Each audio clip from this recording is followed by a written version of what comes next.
Saudara-saudari yang dikasihi Tuhan Yesus Kristus, selamat bertemu kembali dalam program Arus Hayat Voice.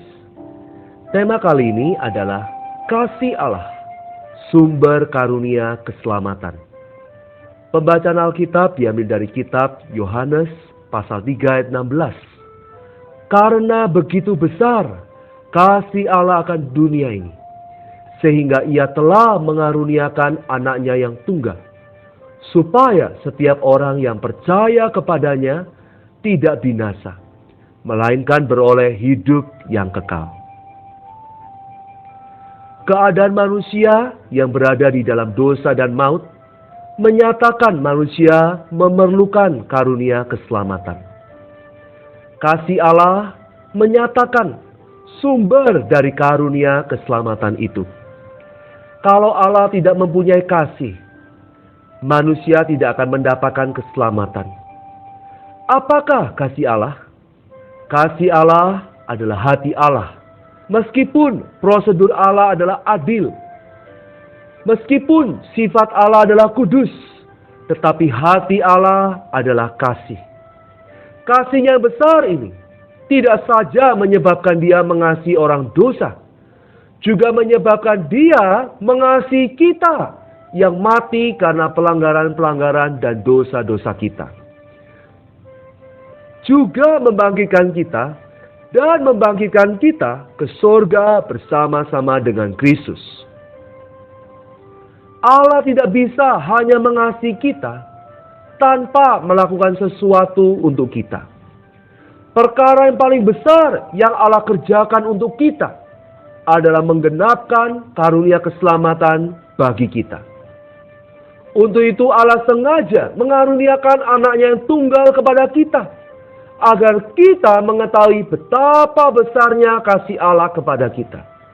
Juga mengetahui betapa besarnya karunia keselamatan yang Allah sudah selesai kerjakan bagi kita. Karunia keselamatan yang Allah sediakan bagi kita membuat kita dapat beroleh selamat. Terlebih dapat memperoleh hayatnya. Ia merelakan anaknya datang ke dunia ini, menggenapkan karunia keselamatan bagi kita, supaya kita mendapatkan hayatnya. Saudara, karena kita telah bermasalah dengan Allah, maka Allah mengutus anaknya datang menjadi korban pendamaian bagi dosa-dosa kita, sehingga kita dapat berdamai kembali dengan Allah. Ini pun dikerjakan oleh Allah karena dorongan kasih-Nya. Dosa-dosa kita membuat keadil-benaran dan kekudusan Allah menuntut diri kita, sehingga Allah tidak bisa berkenan kepada diri kita. Karena itu kasih-Nya membuat Dia mengutus anaknya yang tunggal menjadi korban pendamaian bagi dosa-dosa kita, supaya Allah dapat menurut tuntutan keadil-benaran dan kekudusannya menerima diri kita, kembali berdamai dengan kita. Kasih Allah tidak saja menggenapkan karunia keselamatan bagi kita, tetapi juga mencarikan satu jalan supaya kita dapat mendapatkan karunia keselamatan. Setelah Allah menggenapkan karunia keselamatan, Ia menganjuri manusia, menasihati manusia, memberitakan kepada manusia bahwa manusia perlu berdamai dengannya. Menasihati kita yang menjauhinya. Menasihati kita yang tidak mau diri Allah, yang melawan Dia dan bermusuhan dengan dirinya. Semuanya ini menyatakan kasih Allah yang besar. Teman-teman sekalian, kalau Anda belum percaya Tuhan Yesus, kalau sanak keluarga Anda, teman Anda menasihati Anda untuk percaya Tuhan Yesus, itu membuktikan bahwa Allah mengasihi Anda. Melalui mereka Allah mau supaya Anda mendapatkan karunia keselamatan. Dari zaman ke zaman, Allah juga tidak berhenti-hentinya mengutus hamba-hambanya ke tempat pedalaman, ke bangsa yang masih primitif, mengutus hambanya ke pulau-pulau terasing, ke negara-negara terpencil. Meskipun mereka menghadapi banyak tantangan dan bahaya, Mereka masih mau pergi mengabarkan Injil kepada manusia.